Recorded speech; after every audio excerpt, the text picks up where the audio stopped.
this perfect love.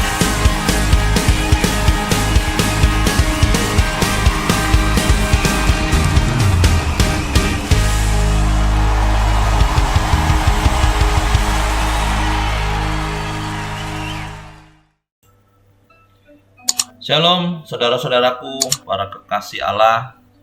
Kejadian 25 ayat 21, demikian firman Tuhan. Berdoalah Ishak kepada Tuhan untuk istrinya, sebab istrinya itu mandul. Tuhan mengabulkan doanya sehingga Ribka istrinya itu mengandung. Ishak memulai kisah hidupnya dengan baik. Orang tuanya pasti telah menceritakan tentang proses kelahiran Ishak. Abraham dan Sarah pasti juga sudah menjelaskan kepada Ishak mengapa dia diberi nama Ishak. Sebab di dalam penamaan Ishak itu mengandung banyak proses.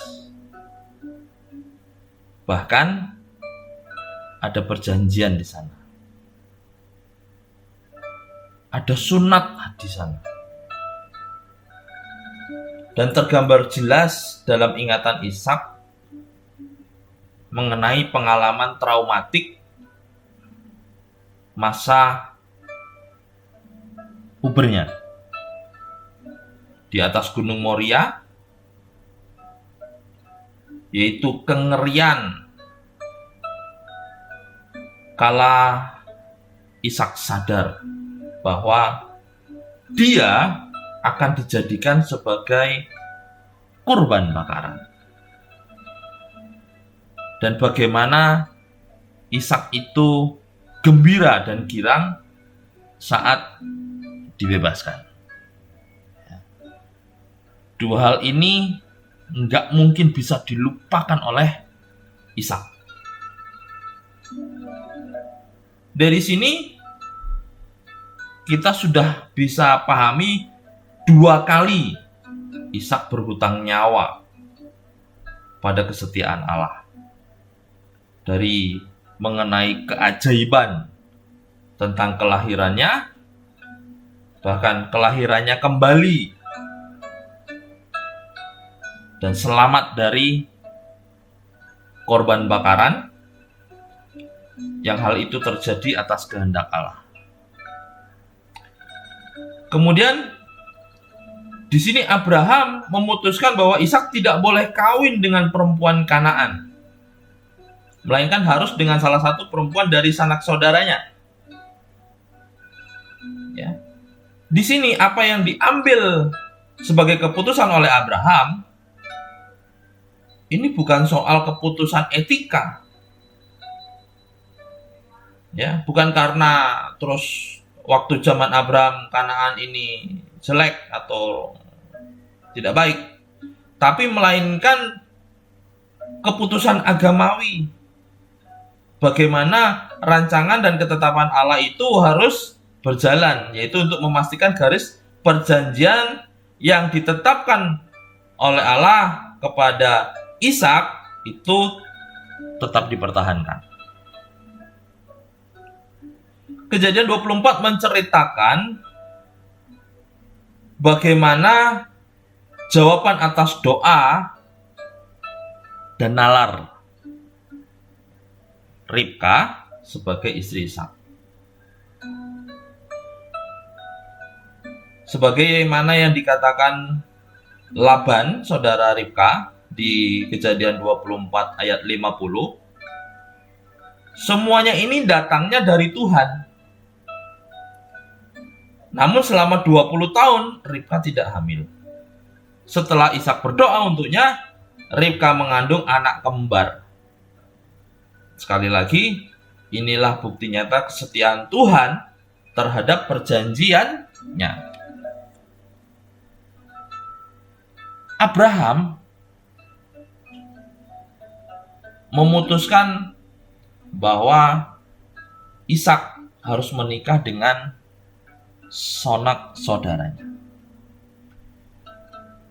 Ini diambil karena faktor keputusan agamawi. Supaya apa? Supaya mereka benar-benar memahami kaidah-kaidah atau hukum tentang perjanjian dengan Allah.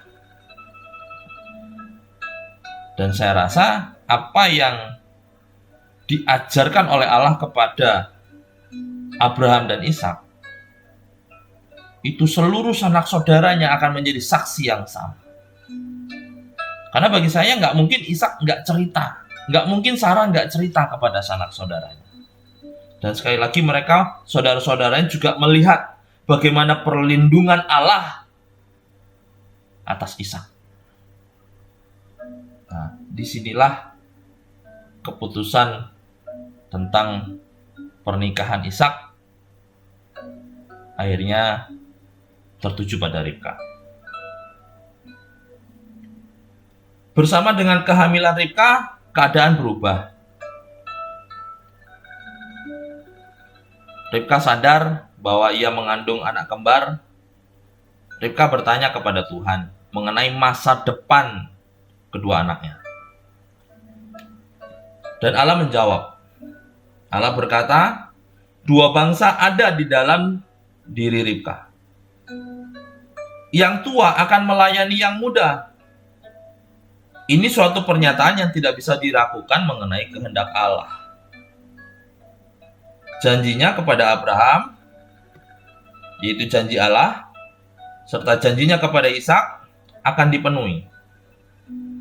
Tidak melalui Esau yang lebih tua, tapi melalui adiknya, yaitu Yakub. Namun, Ishak melawan kehendak Allah.